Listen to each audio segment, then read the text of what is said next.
city-state, the obelisk, known as the Washington Monument, was dedicated to Freemason George Washington by the Freemason Grand Lodge of the District of Columbia.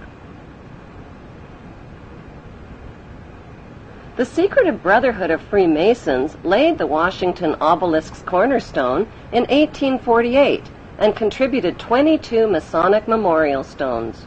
250 Masonic lodges financed the Washington Monument obelisk, including the Knights Templar Masonic Order.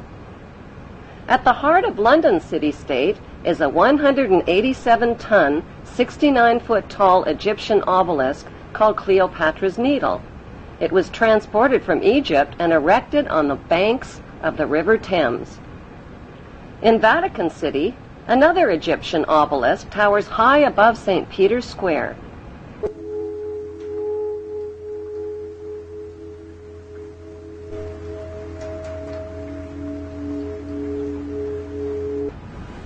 What exactly is an obelisk? Obelisks are phallic-shaped monuments honoring the pagan sun god of ancient Egypt called Amun-Ra. The spirit of this pagan god is said to reside within the obelisk. Obelisks symbolize the phallus and fertility. At the base of the obelisk is a sunwheel circle symbolizing the vagina. Together, they depict male and female sexual union. Worshippers of Amun believe Amun is the supreme god and creator of all things, and can transform himself into other gods, like Osiris, the god of the underworld, or Seth, the god of evil and chaos. Since vowels were interchangeable in the biblical Hebrew language, Amun can be spelled A-M-E-N, A-M-O-N, O-M-O-N, or A-M-U-N. Today, Amun is one of the most popularly used words in the entire world. It is used in all languages by Christians, Muslims, Hindus, and Jews at the end of prayer. Without realizing it, people all over the world are praising Amun. The Old Testament of the Bible is the holy book of both Christians and Jews. Amun is repeated over and over again throughout the Bible and is hidden within the word testament. The word Amun literally means the hidden one. Many are fooled into believing that Amun means so be it or truly, but in Kings 1 verse 36 of the Old Testament, Amun is identified as the Lord God of my Lord.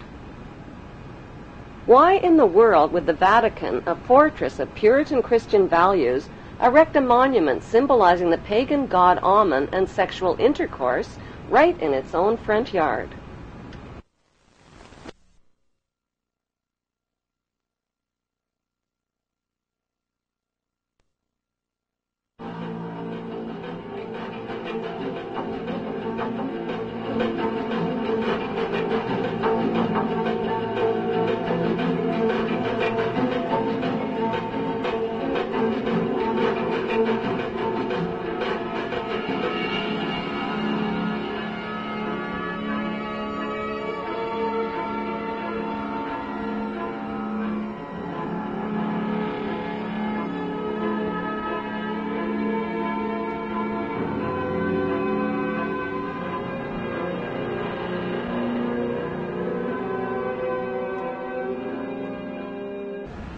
Bloodshed between the Israeli Jews and the Palestinian Muslims is routinely reported by the Western news media. But how much does the general public really know about what's going on in Israel? And why should they even care? Why? Because Israel has written human history, and it is also writing the future of humanity. It is important to know that the land now called Israel was originally called Canaan in ancient times. Canaan was populated by the Canaanite people, who were the ancestors of today's Palestinians imprisoned in refugee camps in Israel. About 3,500 years ago, the Semitic Hyksos kings ruled Egypt for 100 years, but were expelled from Egypt into Canaan. The Egyptians called these Hyksos people the Habarus, which means Hebrews. These expelled Hebrews invaded and conquered the land of Canaan and changed the name of the land from Canaan to Israel.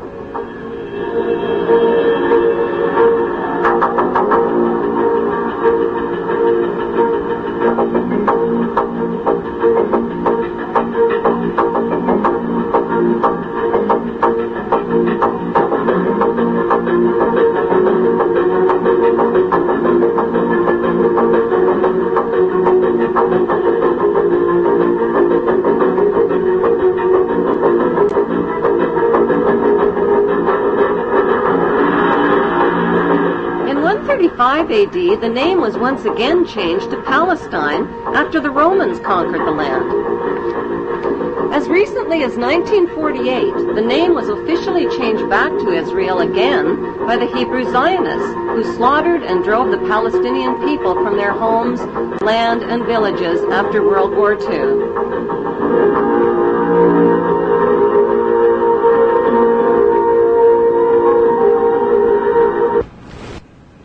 The best way to understand what's really going on in the world today is to journey back in time and dig up the ancient secrets of the past.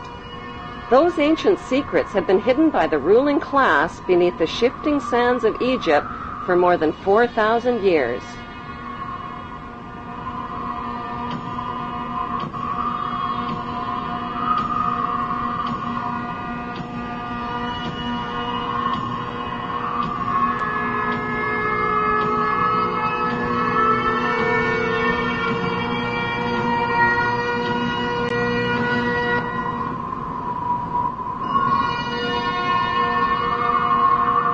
Historian travel guides like Josephus, Herodotus, and Manetho, as well as writers like David Rohl, Ralph Ellis, and Niels Peter Lemke, provide flashlights into the past.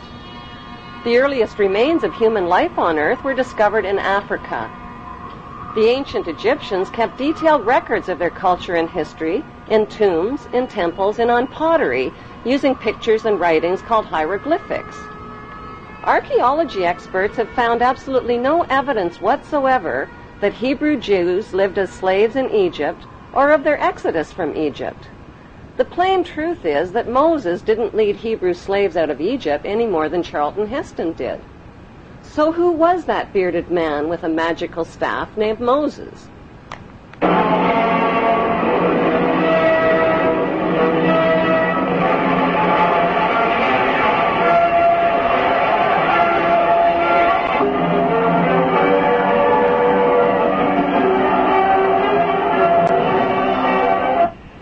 There is not one shred of archaeological evidence for the existence of Moses or of any of the Bible's main cast of Hebrew characters, from Abraham to Jacob to Joseph to King David to King Solomon.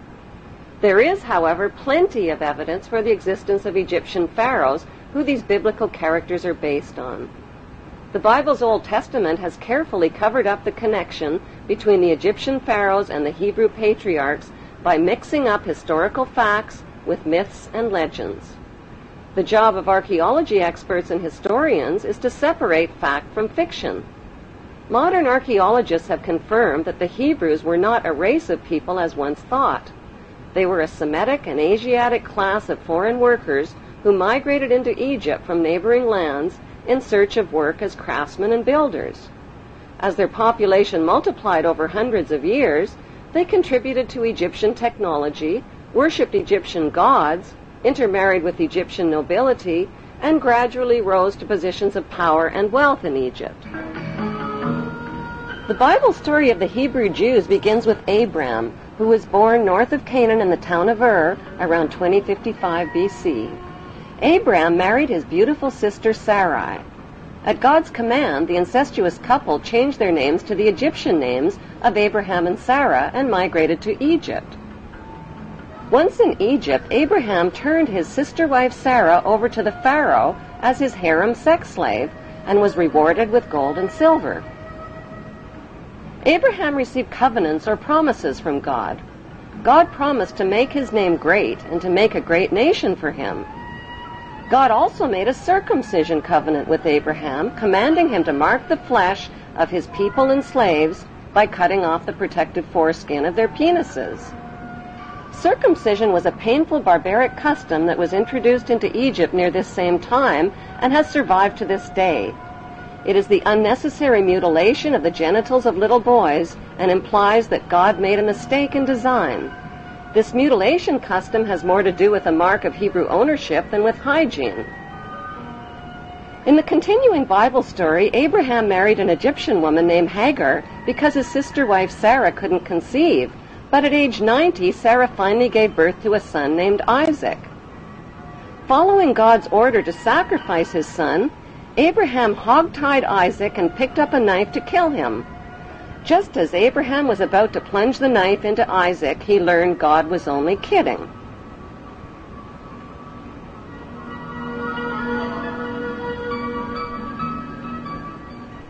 Who was the ruling Pharaoh that the Bible neglects to identify when Abraham and Sarah reached Egypt?